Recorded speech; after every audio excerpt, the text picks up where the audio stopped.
디모데후서 3장 1절로 9절까지 있는 말씀 가지고 경건한 그리스도인이 되려면 이라는 제목으로 주일 말씀을 선포하겠습니다. 많은 사람들이 그 말세라고 하면 앞으로 미래에 올 어느 시기라고 생각하면서 현재를 마지막 때가 아니라고 생각하면서 삽니다. 우리 믿는 그리스도인들도 그냥 목사님이 종말론적으로 마지막 때, 마지막 주자 이런 얘기를 듣지만 실감하지 않고 살아가는 것이 우리 실제의 모습입니다. 성경에 그냥 그렇게 마지막 때 말세, 종말 이런 말을 하는 거지 라고 생각하는데 그렇지 않습니다. 1절 말씀 보면 너는 이것을 알라. 말세에 고통하는 때가 이르러 라는 말이 나오는데 지금이 바로 말세라는 뜻입니다. 이거 신학적으로 보면 말세는 예수님께서 오신 초림 그리고 다시 오실 예수님이 오시는 재림 그 사이를 말합니다. 초림과 다시 오실 예수님의 재림. 그러니까 바울이 디모데에게 편지를 쓰는 그때도 말세의 한 시점이었고 그 편지를 오늘 다시 읽고 말씀을 듣는 저와 여러분 지금도 말세의 한 시점을 지나고 있는 것입니다. 아시는 대로 사도 바울은 복음 때문에 많은 고난과 핍박을 받았던 사도입니다. 그가 지금 로마 감옥에 갇혀서 죽음을 눈앞에 둔 그런 힘든 상황 속에서도 디모데에게 우리가 살아가는 현실을 정확하게 꿰뚫어 보아야 한다고 권면합니다. 그렇습니다, 여러분. 우리가 하나님을 믿는 일꾼들과 하나님의 일들을 맡은 소명자들은 시대의 징조를 볼 줄 알아야 합니다. 아멘이십니까? 네. 이 하나님의 은혜를 받으신 그런 성령을 받은 사람들은 시대의 징조를 꿰뚫어 볼 줄 알아야 되는 거예요.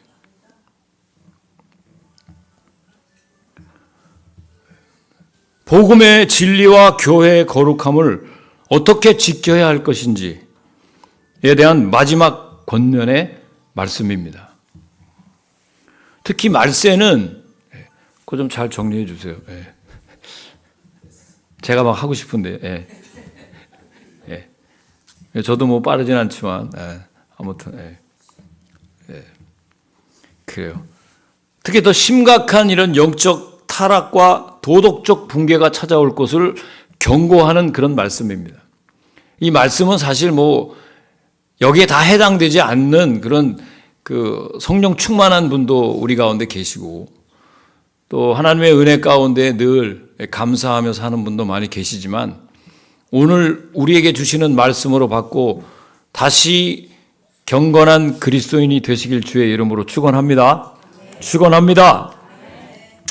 자, 너는 이것을 알라. 말세에 고통하는 때가 이르리라 그랬는데 여기서 말하는 그 고통하는 때라는 단순히 우리 삶이 힘들다는 말이 아닙니다.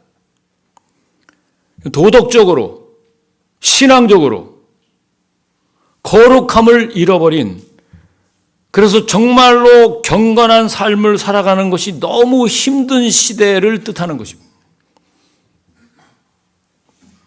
자, 이러한 때에 그냥 우린 교회만 다니면서 경건의 모양에 아주 익숙하고 하나님 앞에 드리는 이 예배의 모든 이 형식적인 일들을 잘 감당하는 사람인 줄로 압니다.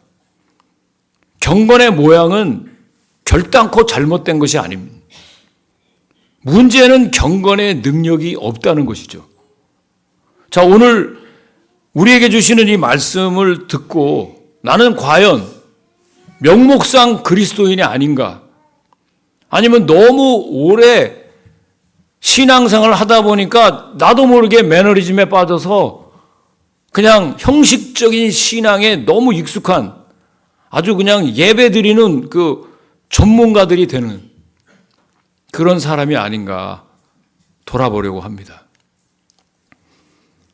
오늘 우리에게 주시는 말씀으로 받고 나는 정말로 경건한 그리스도인이 되고 있는지를 말씀을 통해서 점검하려고 합니다. 자, 첫 번째, 경건한 크리스천이 되려면 내 안에 있는 이기심을 극복해야 합니다. 함께 2절과 3절에 있는 말씀, 다른 건 그만 읽고 사람들이 자기를 사랑하며 됐습니다. 읽지 마세요.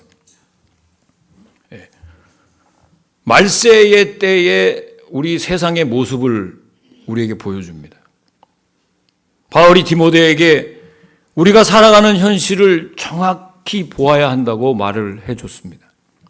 사랑하는 여러분, 말씀드린 대로 여러분, 우리가 지나가고 있는 이 시대, 우리가 디아스포라 돼서 하나님께서 이곳까지 오게 하신 그 섭리와 계획 가운데 나는 지금 어디를 향하고 있는지, 또 어디까지 왔는지, 또 앞으로 어떻게 내 삶을 잘 정리하고 마감을 해야 할지 이거를 점검하셔야 합니다. 말세라는 것은요, 하나님의 뜻과는 전혀 상관없이 자기만을 사랑하는 것을 말합니다.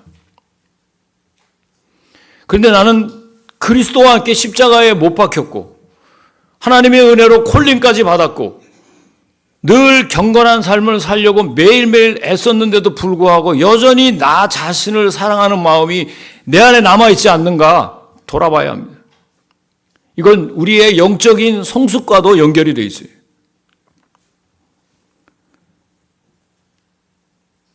바울은 이런 시기를 고통하는 때라고 부릅니다. 무엇보다도 이 고통하는 때의 특징이 뭐냐면 진리를 배반하는 자들, 하나님의 말씀을 가볍게 여기는 자들이 우리 주위에 너무나 많다는 것입니다.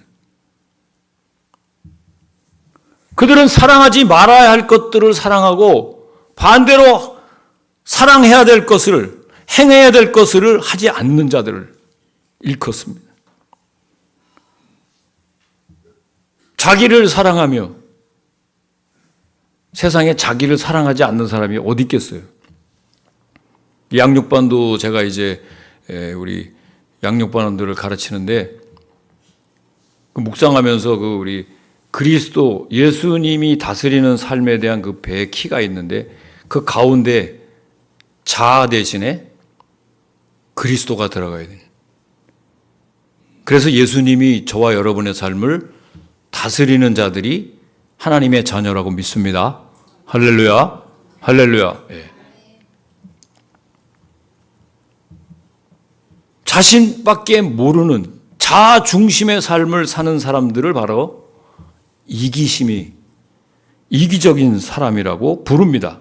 근데 이 이기심의 뿌리는 어디서부터 왔느냐? 하나님의 형상을 에서 떨어져 나간 사람들을 말하는 거예요. 즉 범사에 하나님보다 자기를 우선시하는 사람. 나에게 주는 말인데. 자, 이걸로 인해서 우리 가정에도 질서가 없어지고 교회에서도 신령상의 질서가 무너지고 내가 섬기는 일터와 사회에서도 질서가 무너질 수 있어요. 인간은 하나님의 형상으로 만들어진 존재입니다. 그러기에 인간은 당연히 하나님을 사랑해야 하지만 그것을 망각한 채 자신만을 사랑하는 존재로 전락했음을 암시합니다. 이 이기심이라는 것은요, 모든 것을 자기 기준으로 생각하는 것입니다.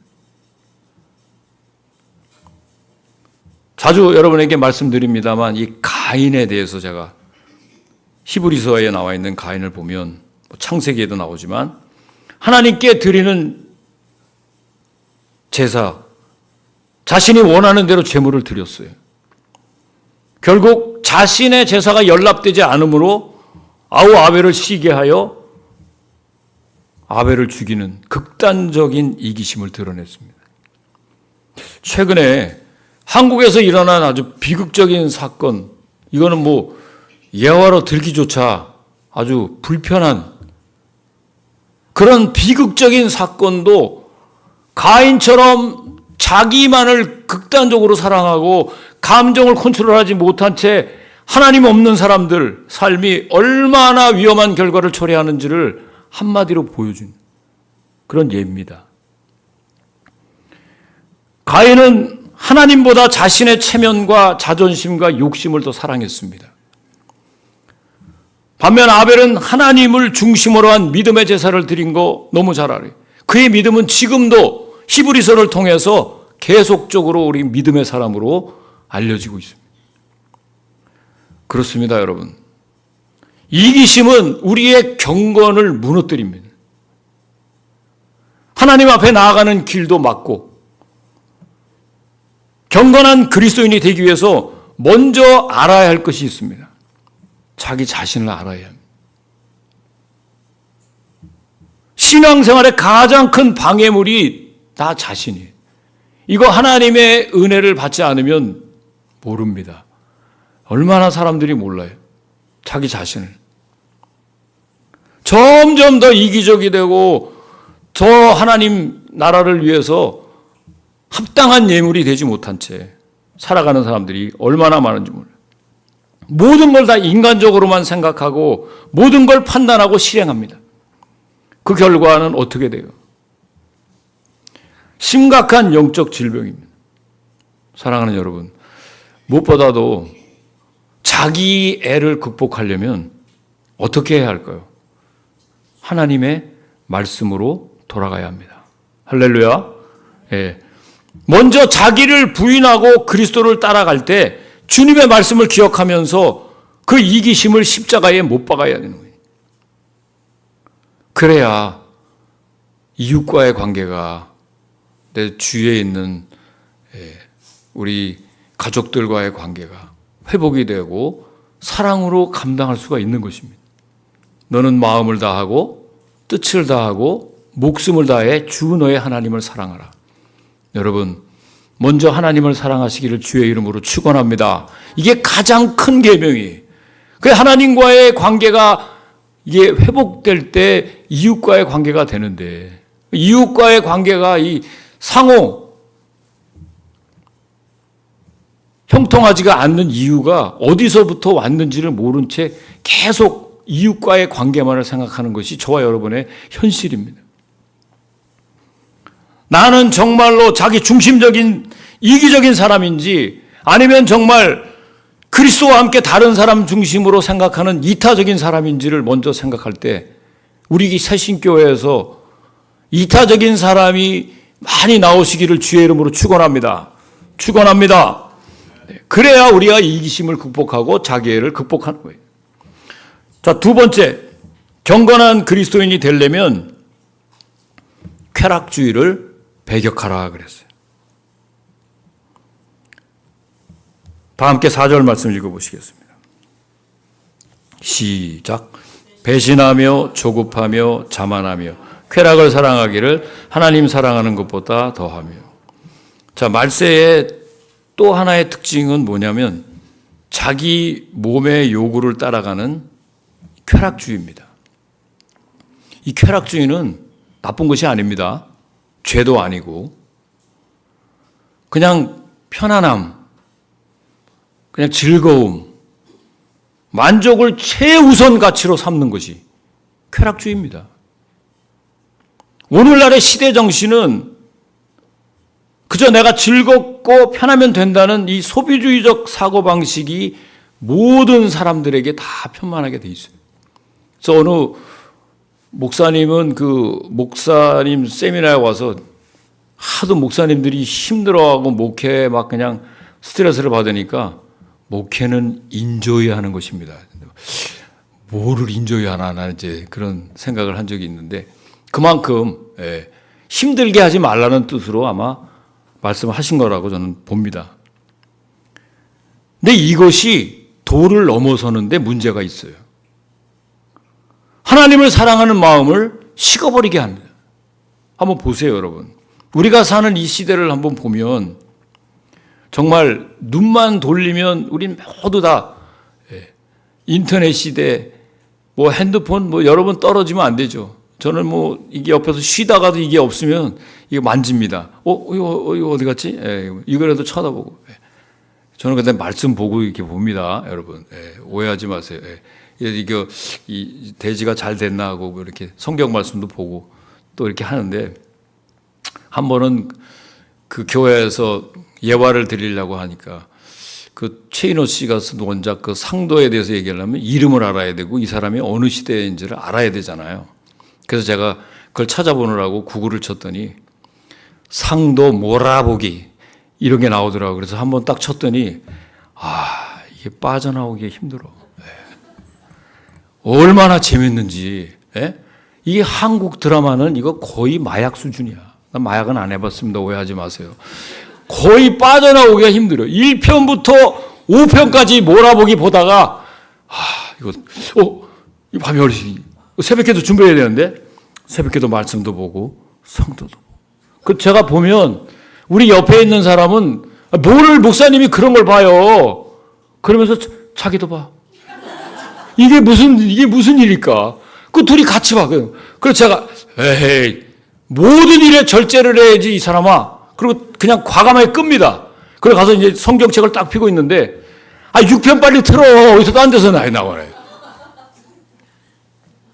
여러분 이게 단순 반복 지속적으로 뭔가 이 솔타에 묶여갖고 우리가 거기에 이끌려가는 사람들이 얼마나 많은지 몰라요. 저희 집에 2층에 사는 사람이 제가 지금 저희 집에 사는 게 한 6년째 사는데 지금 벌써 대학교 1학년이 됐어요. 어렸을 때부터 내가 앞에 와서 저만 보면 안녕하세요 목사님. 그래 공부 열심히 해. 잘해. 그래 운동도 열심히 하고. 네. 근데 얘 2층만 올라가면 게임을 하는지 뭐라는지 갑자기 마귀로 돌변해가지고 와! 막 그냥 소리를 질러내고 막 난리가 납니다. 막 밑에서. 저만 보면 또 경건하게 목사님 안녕하세요. 제가 한마디도 얘기하지 않죠. 여러분 눈만 돌리면 육체의 정욕, 쾌락, 자극하는 것들이 넘쳐나서 어렸을 적부터 노는 것에 완전 노예가 되어버렸어요. 컴퓨터와 게임의 노예가 됐어요. 요새는 하지 말라 그러면 안 되고 적당히 해라. 이런 것이 전반적인 예수 믿는 사람들에게 퍼져 있어서 가나안 교인들이 얼마나 많고 주일은 그저 나를 위한 휴식의 날로 생각하면서 예배도 소홀히 하는데 문제가 심각합니다. 편한 신앙생활을 추구하면서 헌신을 외면하게 됩니다. 사랑하는 여러분, 경건한 그리스도인이 되려면 하나님보다 더 사랑하는 즐거움과 재미, 편안함, 만족도 절제할 줄 알아야 합니다. 할렐루야. 그래서 성령의 9가지 열매 중에 이 절제가 굉장히 중요합니다.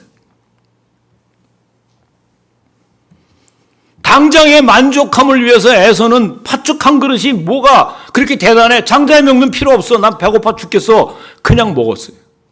어떻게 됐어요? 장자의 축복권이 야곱으로 넘어가는 엄청난 역사가 일어나는 거예요. 잘라낼 건 잘라내고, 가령 어떤 사람이 몸에 어떤 암이 생겨서 의사를 찾아와서 이렇게 말했다고 합시다. 선생님, 전 좀 단계적으로 수술하면 이거 위험하다고 하니까 단계적으로 하나씩 잘라주세요. 좀 정신 나간 사람 아니야? 수술할 때는 그 수술 부위를 단번에 도려내야 되죠. 분명히 단번에 잘라내야 된다고 할 것입니다. 여러분, 내가 지금 현재 늘 즐기고 좋아하는 취미나 기호나 묶여있는 것들이 어느덧 내 삶의 중심에 턱하니 자리 잡고 있다면 과감히 단절하시길 주의 이름으로 부탁드립니다.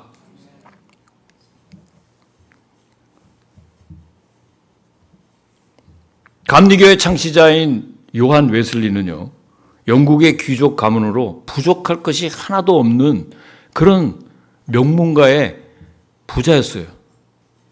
그런데 그 사치와 즐거움과 쾌락의 삶을 거부하고 거룩한 삶과 금욕과 전도자의 길을 걸었을 때, 나는 이 세상에서 나그네며 하늘나라의 시민이라고 고백하면서 삶의 목표를 하나님의 영광에 뒀어요. 영혼 구원에 두었어요. 그래서 그는 쾌락보다 거룩함을 선택한 경건의 본을 보여서 감리교 운동에 수많은 영혼을 하나님께로 옮기는 엄청난 일을 감당한 사람이었습니다. 바라기는 아직까지도 내가 편안하고 즐겁고 만족하는 것을 최우선 가치로 삼는 자들 우리 가운데 있으면 오늘 이 말씀을 통해서 다시 한번 절제하시기를 주의 이름으로 축원합니다. 세 번째, 경건한 그리스도인이 되려면 경건의 능력을 회복해야 할 것입니다. 이건 다 같이 한번 읽어보시겠습니다. 5절 말씀 시작.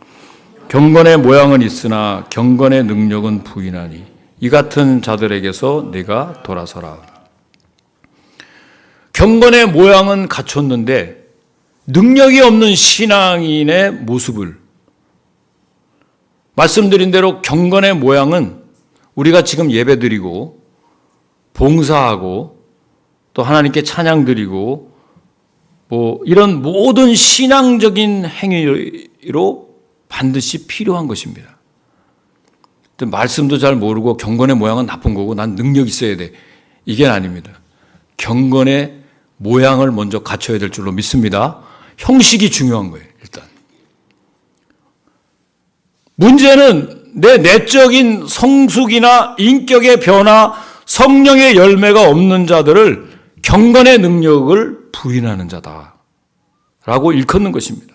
그러니까 더 이상 영적인 변화를 체험하지 못하는 형식적인 신앙을 말합니다. 사랑하는 여러분, 이 말씀이 어찌 에베소 교회에만의 문제가 될까요? 바로 오늘 저와 여러분의 현실입니다.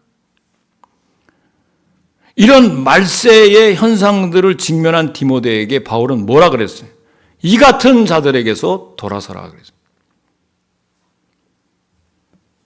이 말씀은요, 세상과 접촉을 끊고 그저 분리된 채 어디 멀리 가서 혼자서 돌을 닦으라, 그런 말이 아니에요.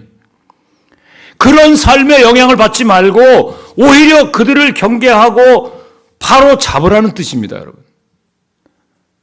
저와 여러분이 정말 경건한 그리스도인의 삶을 살아야 가정에도 영향을 미치는 거고 우리 교회에도 영향을 미치는 거고요. 내가 섬기는 일터에도 그리스도의 향기를 드러내는 것입니다. 아멘이십니까, 여러분? 빛과 소금의 역할을 뭐 크게 하는 게 아니라 작게 내가 나에게 주신 그 하나님의 은혜로 빛을 비추는 거예요. 소금된 역할을 하는 겁니다. 여러분, 내 안에 과연 참된 경건이 있는지를 한번 돌아봐요. 경건의 모양은 다 갖춰 있어요. 하여튼 감추는 데는 다 손수야. 예. 어떻게 알아요? 내 여러분들의 신앙을. 그 내면을 어떻게 알겠어요? 저 경건한가요? 할렐루야. 목사님이니까 얼마나 경건해. 예. 지금 상도를 보고 있는지, 목사 여기를 그거 보고 있는지 어떻게 알아요? 예. 그게 나쁜 것이 아니에요. 그 안에서도 저는 많은 교훈을 받아요. 오늘부터 가서 내가 드라마 진짜 끊는다. 예, 이게 끊어지는 게 아니에요. 그 안에서 좋은 교훈을 받으세요. 저는 그런 역사 드라마를 통해서 목회자가 걸어가야 될 길, 어떤 자기 유익에 일희일비하지 않고 주어진 이 상인으로서의 어떤 그 도를 해야 된다. 이런 거 배우는 거예요. 목회자가 걸어가야 될 길.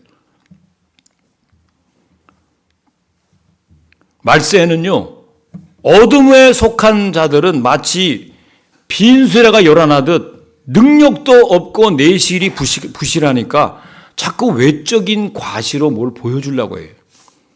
그래서 자꾸 말이 많고, 뭐 자기를 자꾸 과시하려고 하고, 자기를 안 알아주면 뭐 견디지 못하고, 이거 다 내면이 하나님 말씀과 성령의 능력으로 채워지지 않았기 때문입니다. 이런 것들이 하나님으로부터 공급받는 사람들은 항상 내 마음이 든든합니다. 누가 알아두든 알아주지 않든 그것에 일희일비하지 않습니다. 왜요? 내 안에 누가 살아요? 예수님이 다스리는 삶을 살기 때문에. 하나님의 말씀보다 세상의 지식에 얼마나 열심을 내는지 몰라요. 누구나. 그러나 여러분, 우리가 아무리 세상 지식에 통달한다 하더라도 하나님이 허락하지 않으면 아무것도 누릴 수 없습니다. 우리 자신을 한번 보세요. 내가 그동안에 추구했던 그 많은 지식, 그 많은 정보, 그 많은 것들이 뭐에 지금 쓰고 있습니까? 나 혼자만 가지고 있는 지식으로 끝나는 거 아니에요? 자, 그렇기 때문에 우리에게 필요한 것은 하나님을 아는 지식과 지혜입니다. 즉, 말씀이 필요한 거예요. 경건의 모양만 가지고서는 하나님을 온전히 깨달을 수 없어요. 더 하나님의 말씀을 깊이 묵상해야 되고요. 경건의 능력을 회복해야만 이 고통의 때, 정말 힘든 때를 지나면서 승리할 수 있는 것입니다. 그냥 교회를 왔다 갔다 하면서 경건의 겉모양만 갖추면 세상의 가치관에 휘둘리는 건 그냥 시간 문제예요. 그러다가 그나마 가진 믿음도 다 잊어버리고, 지금 여러분의 영적인 상태, 이거 영적인 의사한테 진단받으면 여러분 다 깜짝깜짝 놀랄 거야. 내가요, 그래도 하나님께 콜링 받아서 몇 년 동안 내가 이런 직책을 갖고 있었는, 이런 일꾼이었는데, 그건 다 우리에게 주어진 그 권위가 하나님께로부터 주어졌는지 매일매일 점검하셔야 이게 하나님의 사람인 줄로 믿습니다. 여러분, 그렇지만 흔들리지 마십시오. 세상의 주인은 하나님이십니다. 경건의 모양만 가지고 살지 말고 경건의 모양과 경건의 능력을 함께 겸비해야 합니다. 오늘 우리에게 주시는 말씀은 여러분, 형식주의를 타파하라는 거예요. 내가 누구니까? 내가 담임 목사니까? 아닙니다. 내가 권사니까, 장로니까. 경건의 모양과 경건의 능력을 함께 겸비한 실력과 영성이 겸비된 새신교회 일꾼들이 한 사람 두 사람 늘어날 때마다 하나님의 영광이 우리 교회에 가득할 줄로 믿습니다. 하나님의 영이 우리 교회 위에 운행하실 줄로 믿습니다. 여러분, 매일매일 다른 사람에게 주시는 말씀이 아니라 나에게 주시는 말씀으로 받을 때 이 사람은 더 높은 영적인 성숙함을 누릴 뿐만 아니라 하나님 그런 작은 자들을 통해서 천을 이루시고 그 약한 자들을 들어 강국을 이루실 줄로 믿습니다. 기도하시겠습니다. 아버지 하나님, 거룩한 주일 하나님 전에 나오게 해주셔서 귀한 말씀 통해서 다시 잠자는 내 영혼을 깨워주신 것 감사드립니다. 마지막 때를 살아가는 저희에게 나만을 생각하는 그 이기심과 즐거움을 추구하는 그 쾌락과 형식적인 신앙의 유혹에서 이길 수 있도록 다시 새 힘을 공급하여 주시옵소서. 아버지 하나님, 이제는 그리스도의 은혜로 이타적인 삶을 살 수 있도록 도와주실 때 경건의 모양뿐 아니라 경건의 능력까지 겸비한 우리 새신교회 일꾼들 될 줄로 믿고 이제는 다시 복음의 능력으로 하나님께서 주시는 그 은혜에 따라 최선의 삶을 사는 우리 모두가 될 수 있도록 역사하여 주시옵소서. 감사드리며 예수님의 이름으로 기도하옵나이다.